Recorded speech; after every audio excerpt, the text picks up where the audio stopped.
Saya harap saudara-saudara Indonesia dan Malaysia bertemu di semifinal Piala AFF U19.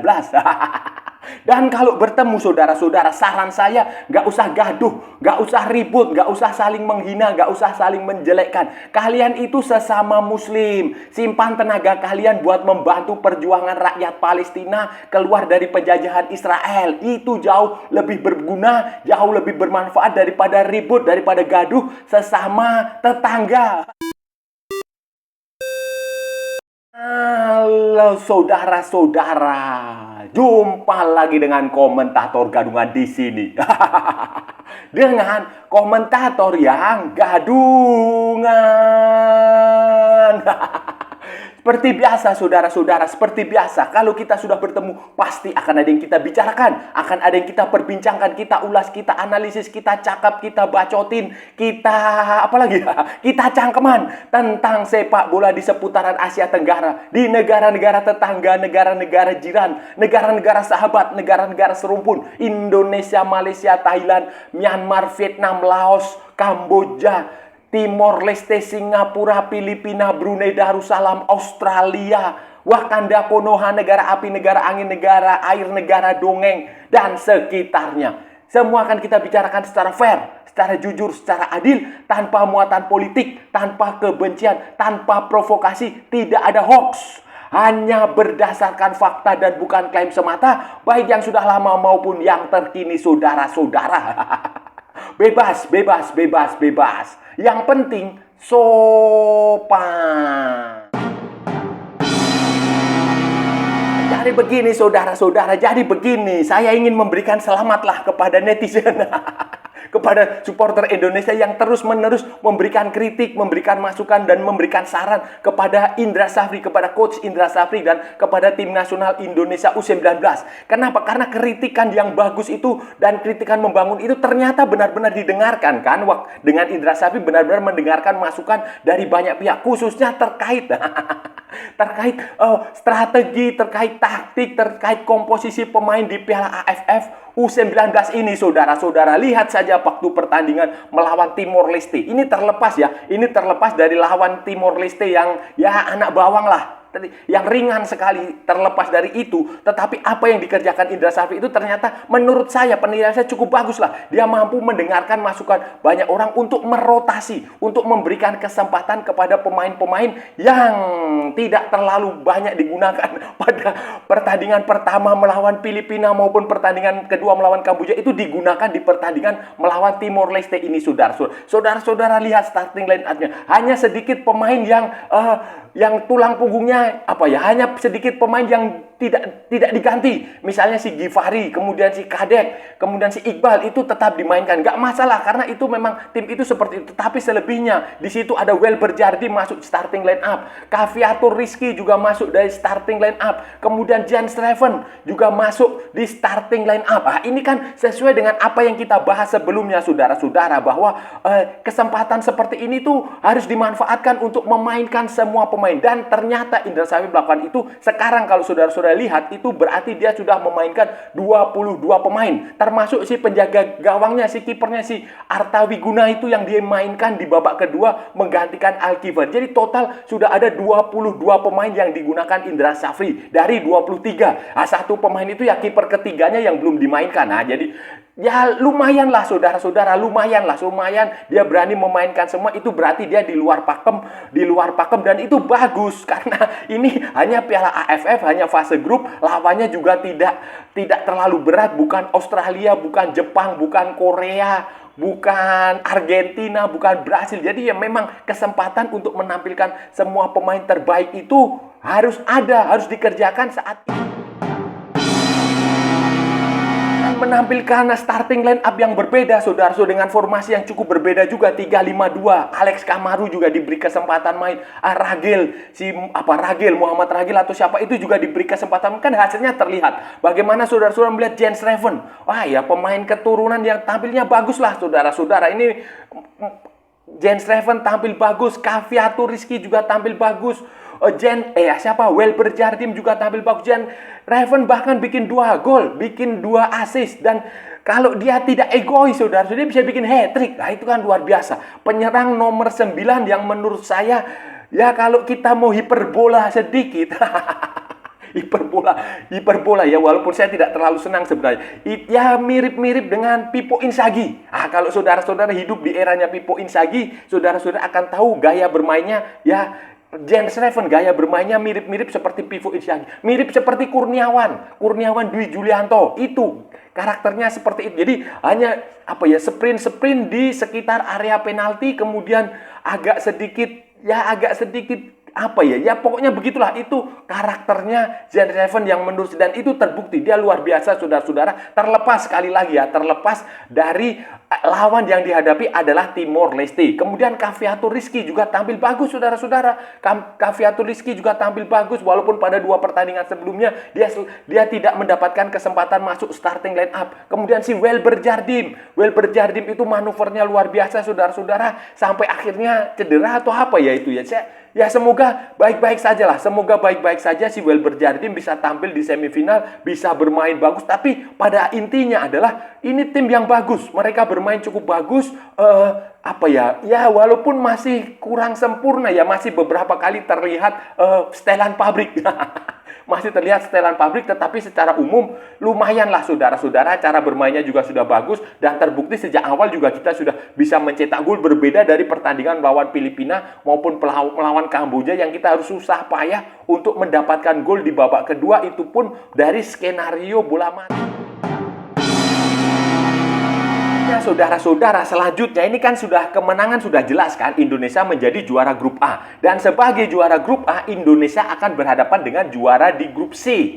Grup C, saudara-saudara, grup C itu nanti penentuannya siapa yang menjadi juara grup. Apakah Malaysia atau Thailand, saudara-saudara, itu akan ditentukan tanggal 25, hari Kamis. Kalau nggak salah itu hari Kamis sore di Stadion Gelora Bung Tomo. Kalau nggak salah, saudara-saudara, itu Malaysia dan Thailand akan menghadapi pertandingan terakhir, saudara-saudara. Pertandingan terakhir di grup C. Siapa yang menang itu akan menjadi juara grup C dan akan berhadapan dengan Indonesia. Tetapi, saudara-saudara, Malaysia sedikit diuntungkan. Walaupun Malaysia dan Thailand sama-sama punya 6 poin dari 2 kemenangan, saudara-saudara. Dari 2 kemenangan melawan Singapura dan Brunei Darussalam. Tetapi Malaysia unggul selisih gol. Malaysia itu mencetak 16 gol dan selalu clean sheet. Jadi dia plus 16. Sementara Thailand itu dia mencetak 8 gol dan kemasukan 1 gol atau plus 7, saudara-saudara. Plus 7. Jadi kalau Malaysia mau bertemu Indonesia, kalau Malaysia mau menjadi juara grup, karena pilihannya itu hanya menjadi juara grup, saudara-saudara. Kalau Anda menjadi runner up grup, itu kemungkinan akan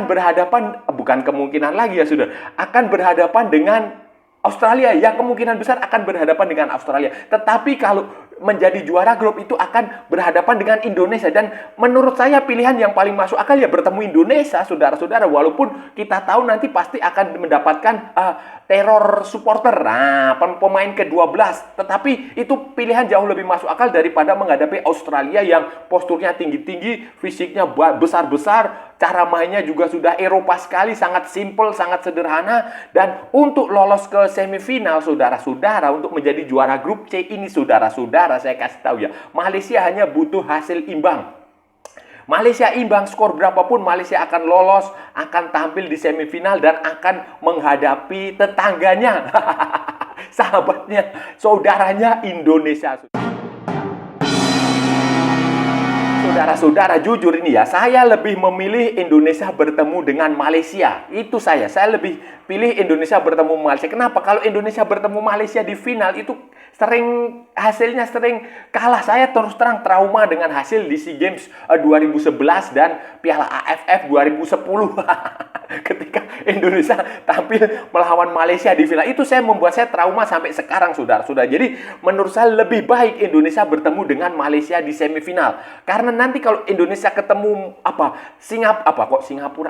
Australia, misalnya Indonesia ketemu Australia di final, saya rasa itu akan jauh lebih mudah daripada Indonesia bertemu dengan Malaysia. Kenapa? Karena ada aspek psikologis, ada aspek beban mental. Karena Kalau melawan Malaysia itu tuntutannya supporter itu selalu berlebihan, saudara-saudara, berlebihan dan terkadang tidak masuk akal, tidak realistis. Tidak realistis, boleh kalah dari Brasil, boleh kalah dari Argentina, tetapi tidak boleh kalah dari Malaysia. Nah, itu menurut saya tidak realistis. Dan kalau itu terjadi di final ya, beban mental para pemain itu akan berat sekali. Jadi lebih baik hal itu terjadi di semifinal. Jadi di semifinal menghadapi Malaysia. Karena kalau final menghadapi Australia, walaupun Australia berat, saya rasa, saya hakul yakin Indonesia masih akan bisa mengatasi Australia di final. Jadi penting sekali untuk bertemu Malaysia di semifinal. Dan kalau bertemu Malaysia di semifinal, saudara-saudara, harapan saya, saran saya itu nggak usah gaduh lah, nggak usah saling menghina, nggak usah bikin video nggak usah bikin YouTube yang menjelek-jelekan kayak siapa tuh, ada akun tuh saya pernah lihat di YouTube itu menjelek-jelekan Malaysia. Begitu pula akun Malaysia juga ada yang menjelek-jelekan Indonesia. Nggak usah kayak gitulah, nggak usah, itu nggak penting. Ini hanya sepak bola, ini hanya permainan. Game is fair play, sportif, itu yang penting. Dan ini hanya U19, bukan Piala Dunia, bukan Piala Asia. Jadi respon dengan biasa-biasa saja. Kita nggak boleh gaduh, saudara Malaysia dan Indonesia itu nggak boleh gaduh lah, nggak boleh ribut, nggak boleh saling menghina, nggak boleh saling menci. Kenapa? Karena kita tetangga dan kita serumpun. Ya suka atau tidak suka, senang atau tidak senang, itu kita serumpun. Bahasanya juga sama. bahasa Indonesia itu juga akarnya dari bahasa Melayu, kemudian menjadi bahasa Indonesia setelah asimilasi atau dipengaruhi oleh berbagai macam bahasa daerah maupun termasuk juga bahasa. Jadi secara hakikatnya itu kita saudara dan gini loh, Indonesia dan Malaysia itu mayoritasnya Muslim. Nah, kalian tuh sesama Muslim nggak usah saling berdebat, nggak usah saling ribut lah, nggak usah saling berkelahi gara-gara sepak bola. Kenapa? Karena Anda lihat yang butuh bantuan kalian itu Palestina sana itu. Lihat sana Palestina. Itu simpan tenaga kalian buat membantu Palestina saja. Buat memerdekakan Palestina dari Israel, daripada kalian gaduh, daripada kalian ribut, daripada kalian bertengkar antara Indonesia dan Malaysia, supporter Indonesia dan Malaysia di media sosial hanya karena sepak bola U19 lagi. Yang tidak ada gunanya, tidak ada makna. Jadi itu saran saya seperti itu, supaya berpikir yang jernih, positif sajalah, positif. Anggap ini adalah sebuah pertandingan, nikmati pertandingannya. Kalau Anda ingin melakukan ulasan, melakukan analisis, yang Anda bicarakan adalah cara bermain, materi pemain, taktik dan strategi. Nggak usah membicarakan apa politiknya, budayanya, atau apa segala macam. Atau rasa saudara-saudara, kemungkinan Indonesia akan bisa melawan Malaysia di semifinal itu bisa saja terjadi. Kenapa? Karena kalau kita lihat hasil analisis dari pertandingan Malaysia, 2 pertandingan awal kita bandingkan dengan hasil pertandingan Thailand, 2 pertandingan awal, saya melihat Malaysia masih sedikit unggul, sedikit leading, walaupun ya tipis saja lah, mungkin 1/4 atau berapa lah. Tetapi leading. Itu saya melihat cara bermain Malaysia dan Thailand itu sebenarnya bagus juga. Thailand itu juga bagus, tetapi saya melihat ada kemungkinan Malaysia itu leading. Leading sedikit ya, karena selain itu juga kan Malaysia itu cuma hanya butuh hasil imbang. Cuma butuh hasil imbang untuk bisa menjadi juara grup A. Juara grup C, saudara. Jadi itu lebih menguntungkan Malaysia dibandingkan Thailand secara teori ya. Sekali lagi kita bicara secara teori di atas kan. Tetapi sekali lagi saudara-saudara, sepak bola itu bukan matematika. Sepak bola itu bukan sains. Sepak bola itu bukan ilmu pasti. Segala hal, segala kemungkinan bisa saja terjadi di pertandingan sepak bola, khususnya pertandingan Thailand menghadapi Malaysia, saudara-saudara, di hari Kamis ya. Hari Kamis tanggal 25 Juli 2024. Segala sesuatunya bisa terjadi karena pasti saya yakin Juan Torres Garrido sebagai pelatihnya Malaysia maupun si dari Thailand itu siapa itulah, itu pasti sudah saling mengintip. Sudah saling mengintip, mereka sudah melakukan analisis dengan matang, analisis dengan jernih, cara bermain Malaysia bagaimana, cara bermain Thailand bagaimana, pemain-pemain siapa saja yang harus diwaspadai. Tetapi menurut saya ini akan menjadi pertandingan yang menarik, ini akan menjadi pertandingan yang ketat, ini akan menjadi pertaruhan yang cukup baik bagi Thailand maupun bagi Malaysia di level U19, saudara-saudara. Lalu apa yang harus dilakukan Indra Safri dan tim pelatihnya, staf pelatihnya menghadapi pertandingan terakhir Malaysia dan Thailand ini? Ya kalau saya ini ya, kalau saya sebagai pelatih dan saya rasa mereka juga pasti akan melakukan itu. Itu pasti akan mengirim pemandu bakat, bukan pemandu bakat, membantu tim analis ya. Bahkan menurut saya seharusnya Indra Safri sendiri datang ke stadion. Ya pasti dia akan datang ke stadion lah untuk menyaksikan, melihat pertandingan itu, kemudian menilai siapa-siapa pemain. Karena ini dua ini akan menjadi lawan dia. Indra Safri melawan tim dari Thailand itu saya rasa dia punya pengalaman lah waktu di Piala AFF berapa ya?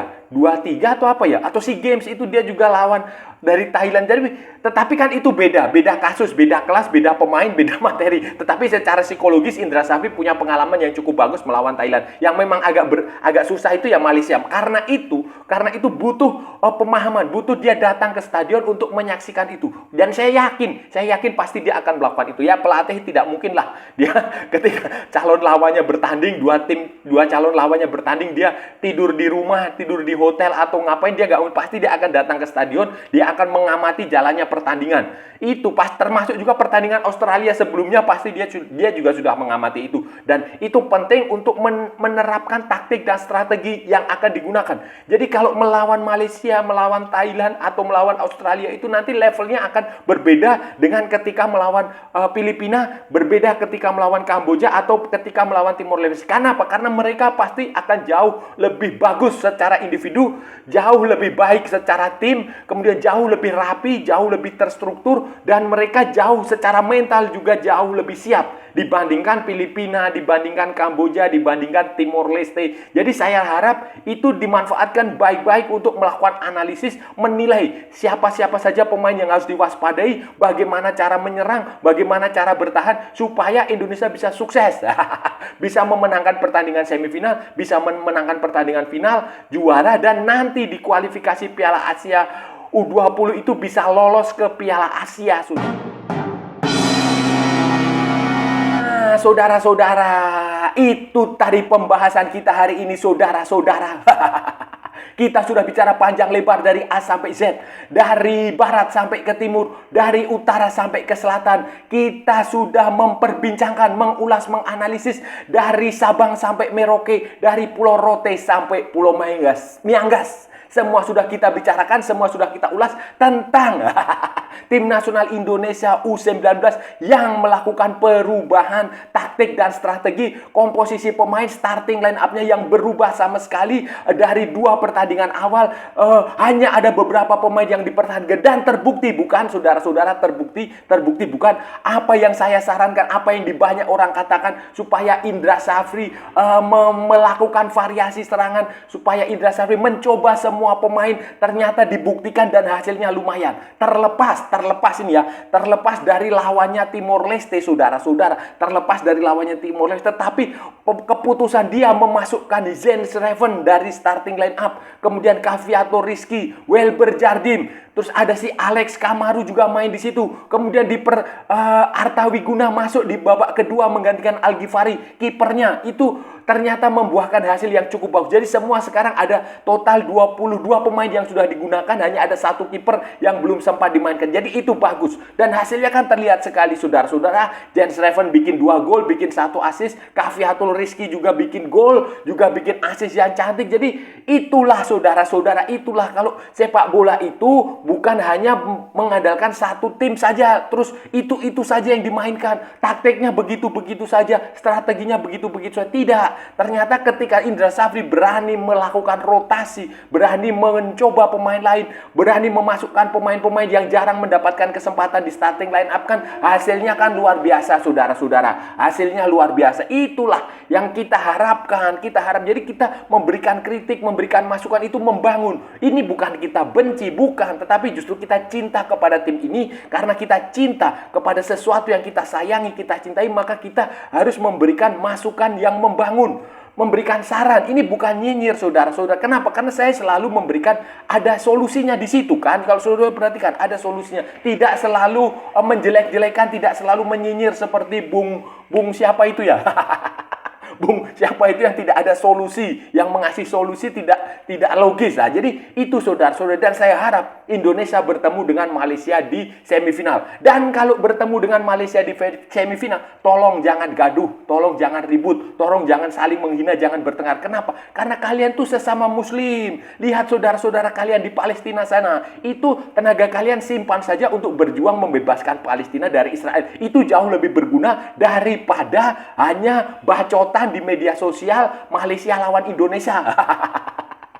Dan saya rasa sudah cukup ya saudara-saudara pembahasan kita kali ini. Kalau ada salah-salah ya mohon maaf. Namanya juga gadungan saudara-saudara. Wajar kalau gadungan itu salah. Tetapi kalau benar saudara-saudara berarti sebuah kebenaran. Kalau saudara-saudara merasa channel ini bermanfaat, berguna, menghibur, menginspirasi, silahkan like, share, and subscribe. Tapi kalau tidak, abaikan saja. Skip. Jangan ditonton, tetapi jangan juga di-report. Kasihan saya saudara-saudara. Ikuti juga akun media sosial Komentator Gadungan, ada di Instagram, ada di Facebook, dan ada di TikTok yang bukan TikTok Shop, saudara-saudara. Oke, sampai bertemu lagi di edisi-edisi berikutnya dengan tema-tema yang jauh lebih tidak bermanfaat, dengan tema-tema yang jauh lebih tidak berguna, dengan tema-tema yang jauh lebih membagongkan. Salam olahraga dan merdeka!